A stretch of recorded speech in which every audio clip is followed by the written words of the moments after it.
نحمدہ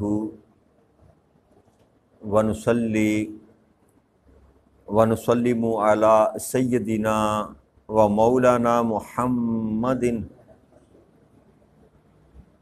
رسولہ النبی الامین المکین الحنین الکریم الرؤوف الرحیم، اما بعد فاعوذ باللہ من الشیطان الرجیم، بسم اللہ الرحمن الرحیم۔ واجب الاحترام ساتھی، اللہ تعالیٰ کا بے پناہ لطف و کرم اور اس کا احسان عظیم ہے کہ جس کی توفیق سے ہم اس کے ذکر کے لیے اس کے گھر میں جمع ہیں۔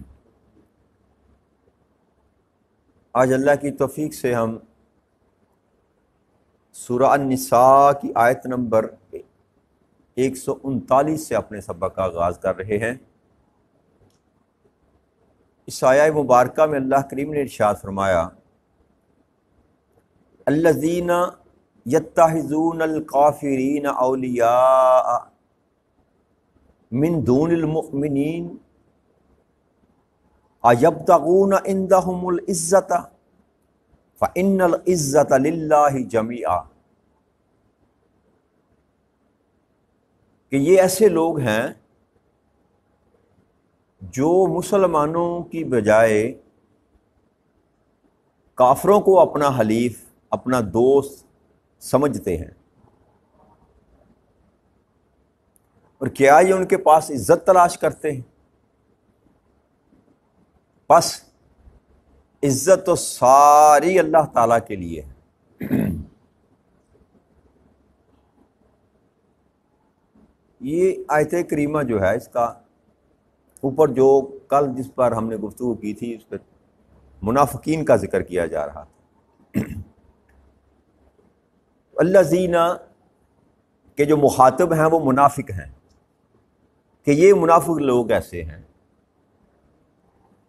کہ جو مسلمانوں کی بجائے کافروں کو اپنا دوست سمجھتے ہیں۔ کہ منافقین کا جو ٹولہ تھا آقا کریم صلی اللہ علیہ وسلم کے زمانے میں مدینہ منورہ میں،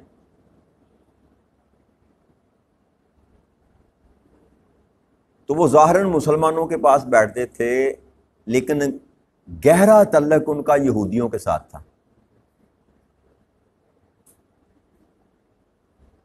اور جب یہودیوں کے پاس بیٹھا کرتے تھے تو یہ کہا کرتے تھے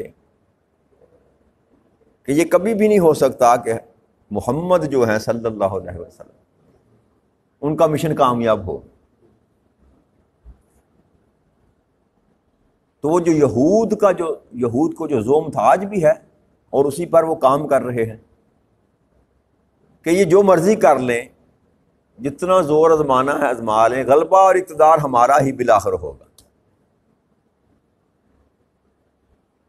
اس وقت بھی یہودیوں کو یہ زوم تھا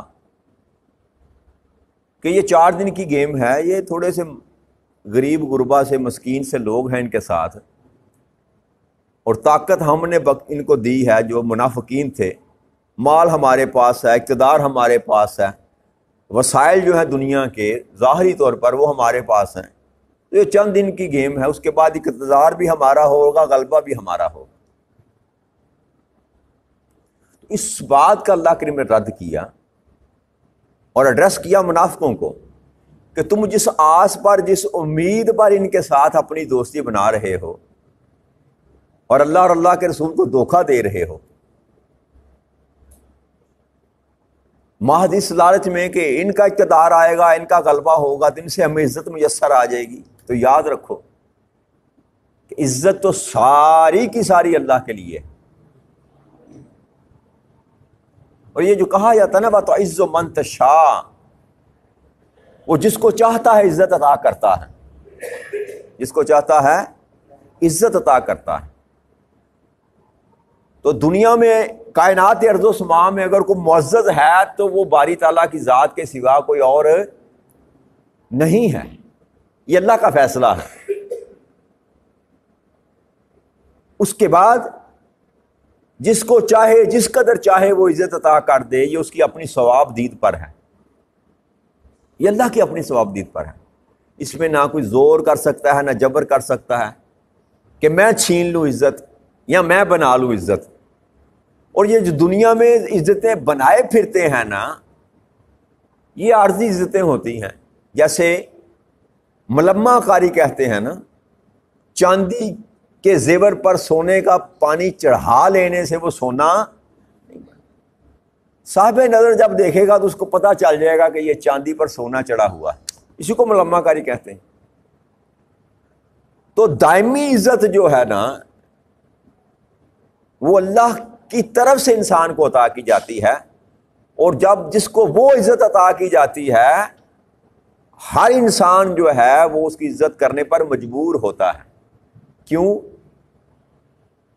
اللہ کریم ارشاد فرماتے ہیں، حدیث قدسی ہے، نبی اکرم صلی اللہ علیہ وآلہ وسلم نے ارشاد فرمایا کہ جو بندہ اللہ سے محبت کرتا ہے، اللہ سے بغیر کسی غرض کے، بغیر کسی لالچ کے، بغیر کسی طلب کے، محض اس لیے محبت کرتا ہے کہ اللہ سے بڑھ کر محبت کا کوئی حقدار نہیں ہے، اللہ کو اپنا دوست بنا لیتا ہے،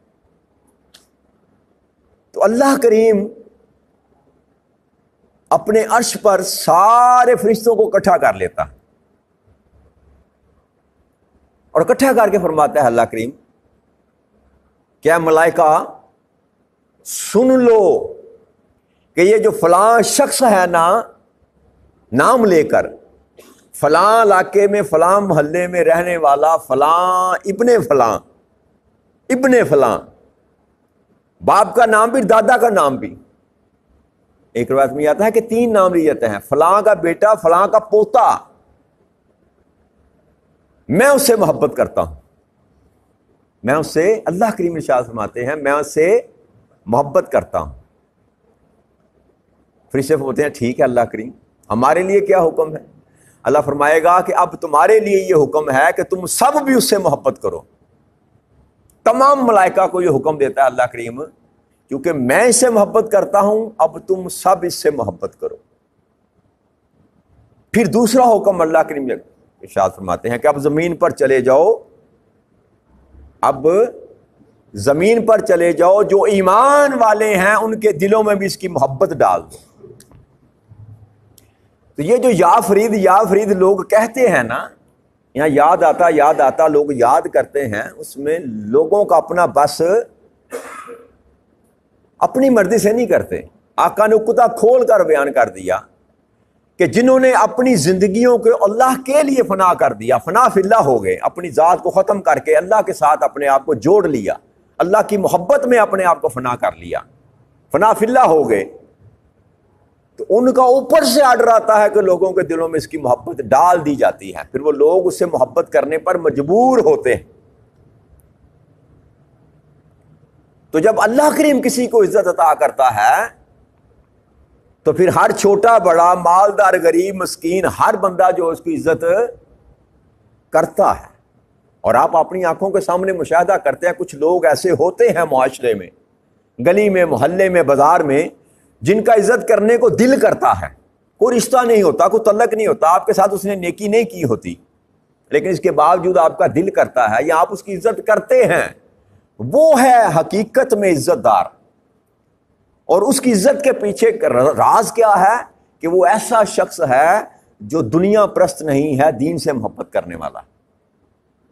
دنیا پرست سے محبت عارضی ہوتی ہے۔ چوہی صاحب کی حال سامنے آئے، چوہی صاحب ایسے گزرے، ساتھ ہی 2 4 5 پیچھے سے سنا دی صلوات، ایسا ہی ہوتا ہے کہ نہیں ہوتا؟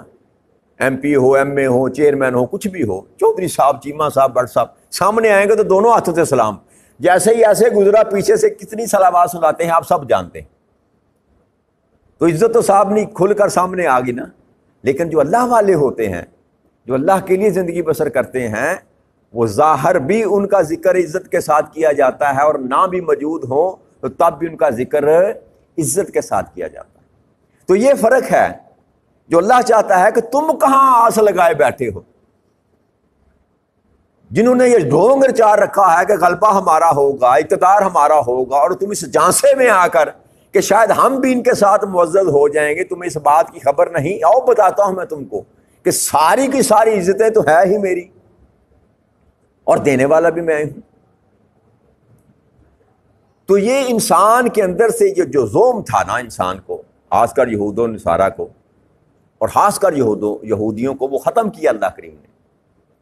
اور پھر ان کے جو دوست ہیں، یہ فرمایا تو اللہ کریم نے مدینہ کے منافقوں کے لیے، لیکن کیوں قیامت تک کے مسلمانوں کے لیے یہ سبق ہے کہ تم کہاں عزتیں تلاش کرتے پھرتے ہو، اللہ کو چھوڑ کر، اللہ کے رسول کو چھوڑ کر، اللہ کے دین کو چھوڑ کر بھی تم کبھی معزز بن سکتے ہو؟ کبھی نہیں ہو سکتا. وہ 313 بدر کے میدان میں اترتے ہیں، 1000 کا لشکر سامنے ہے بے سر و سامانی کے عالم میں، اور کفر یہ چاہتا ہے کہ اس کو ابھی ایک لمحے میں مٹا دیا جائے، تو عزت والا ان کی عزت میں اضافہ کرتا ہے. اور وہ جو کافر، جو مشرک اپنے تائیں بڑے معزز بن کر بڑے بڑے سردار آتے ہیں، وہ روتے پیٹتے اور چلاتے ہوئے ماتم کرتے اپنے گھروں کو لوٹ جاتے، اور سالوں تک وہ ان کا غم نہیں بھولتے. اور اللہ کریم نے ساری صدیاں پڑھ کر دیکھ لیں آپ نے، غلطی کہاں ہے؟ غلطی ہماری طرف سے ہے. جب ہم اللہ کو چھوڑتے ہیں، اللہ کے رسول کو چھوڑ کر کسی اور کو اپنا دوست بناتے ہیں، کسی اور کے در سے عزت تلاش کرتے ہیں، تو عزت تو وہاں میسر ہی نہیں. پھر گلہ کس بات کا؟ آج ہم رسوا ہیں، ذلیل ہیں، خوار ہیں، تو گلہ اس بات کا نہیں ہے کہ ہم مسلمان ہو کر خوار ہیں. نہیں، ہم مسلمان ہے ہی نہیں. اگر اللہ کے ساتھ ہم نے کیا ہوا وعدہ پورا کیا ہوتا، ہم حزب اللہ ہوتے، اللہ کی جماعت ہوتے، ولی اللہ ہوتے، اللہ کے دوست ہوتے، تو ممکن ہی نہیں ہے کہ ہم عزت والے نہ ہوتے. تو اللہ کی بات حتمی بات ہے اور اللہ کی بات حق بات ہے. تو اللہ نے بتا دیا ہے، اے ایمان والو، اگر تم یہ چاہتے ہو کہ تم زمانے میں معزز ہو جاؤ، عزت والے ہو جاؤ، زمانہ تمہاری عزت کرے، اقتدار تم کو ملے، غلبہ تم کو ملے، تو اس کا نسخہ ایک ہی ہے کہ اللہ کو چھوڑ کر کسی کو دوست نہ بناؤ، اللہ کو چھوڑ کر کسی در پر آس امید نہ لگاؤ، چاہے وہ وقت کی سپر پاور ہی کیوں نہ ہو. ہم کبھی روس کے قدموں میں گرتے ہیں، کبھی امریکہ کے قدموں میں گرتے ہیں. تو جن کی اپنی عزت نہیں اللہ کے ہاں، وہ ہمیں معزز کیسے بنا سکتے ہیں؟ حضرت عمر بن خطاب رضی اللہ تعالیٰ کا دور تھا، 2 بڑی ریاستیں تھی، شہنشاہ کس روم اور شہنشاہ اس وقت کے روس اور امریکہ، 2 سپر پاوریں موجود میں تھی اس وقت جب عمر بن خطاب رضی اللہ تعالیٰ کا زمانہ، جو اپنے تائیں اپنے آپ کو معزز سمجھتے تھے. لیکن جن کو اللہ نے عزت عطا کر رکھی تھی، ایسے بہا دیا خش و خشاب کی طرح، جس طرف رخ کر لیتے تھے یہ اللہ کو ماننے والے، اللہ کے دین کو ماننے والے، اللہ کو اپنا دوست سمجھنے والے، سمندر بھی رستہ دیتے تھے، دریا بھی رستہ دیتے تھے، کوئی چیز ان کے رستے میں حائل ہونے کی جرت نہیں کر سکتی. اور تاریخ میں کتابیں بھری پڑی ہیں، میں اپنے پاس سے تو کوئی بات نہیں کر رہا. فرق کیا ہے؟ وجود اتنا ہی تھا، ہاتھ بھی 2 تھے، پاؤں بھی 2 تھے، آنکھیں بھی 2 تھی. وہی وجود ہم کو اللہ نے عطا فرمایا، وہی ایمان ہم کو عطا فرمایا، کلمہ تو وہی ہے. فرق کیا تھا؟ فرق وہ جو 2-3 سے ہم بحث کر رہے ہیں جس بات پر، وہ جو قلب کا ایمان تھا، جو ان کو نصیب تھا، وہ ہمیں نصیب نہیں. اس لیے موت ان سے ڈرتی تھی، موت ان سے، ہم موت سے ڈرتے ہیں، ہم مرنا نہیں چاہتے، وہ جینا نہیں چاہتے تھے.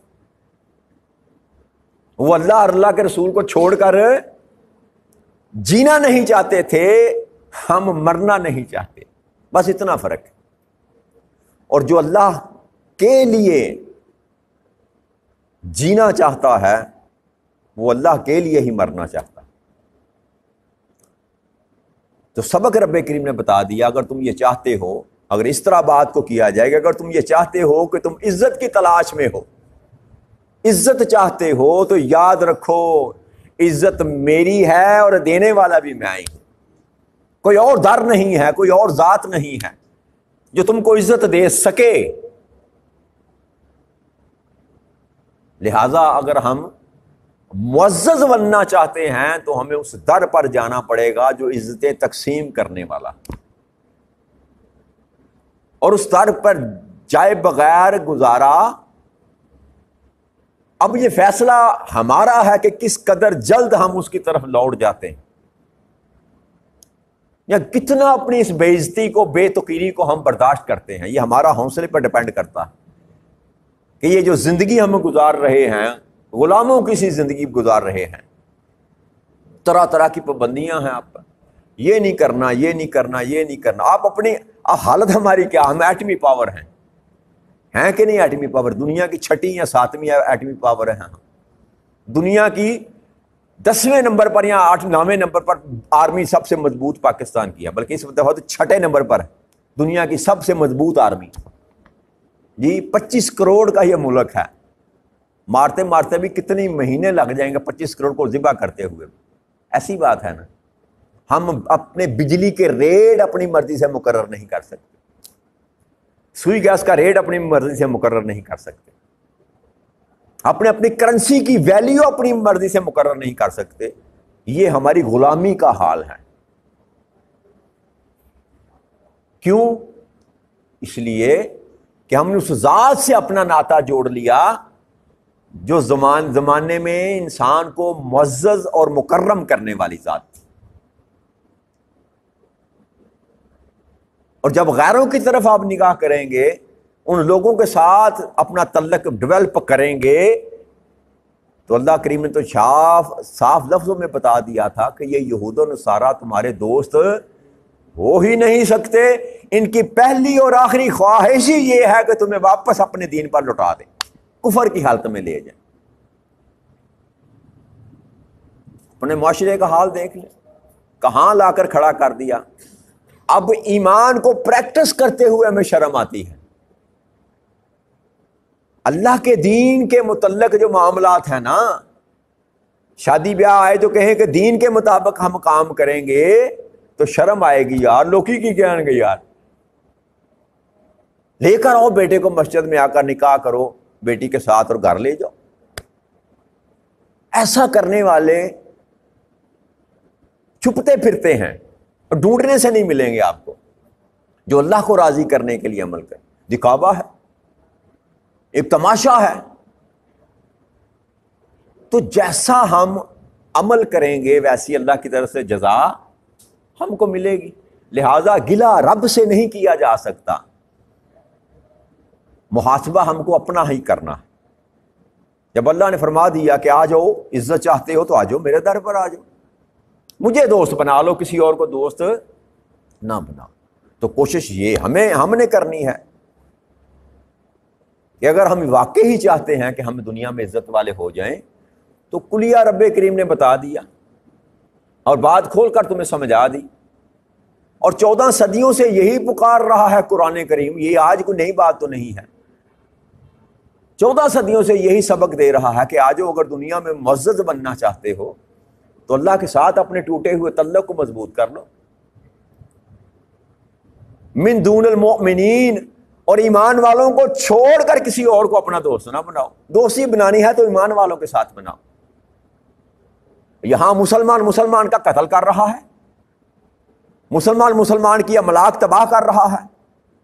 شام میں دیکھیں کیا ہے, عراق میں دیکھیں کیا ہے, افغانستان میں دیکھیں کیا ہے.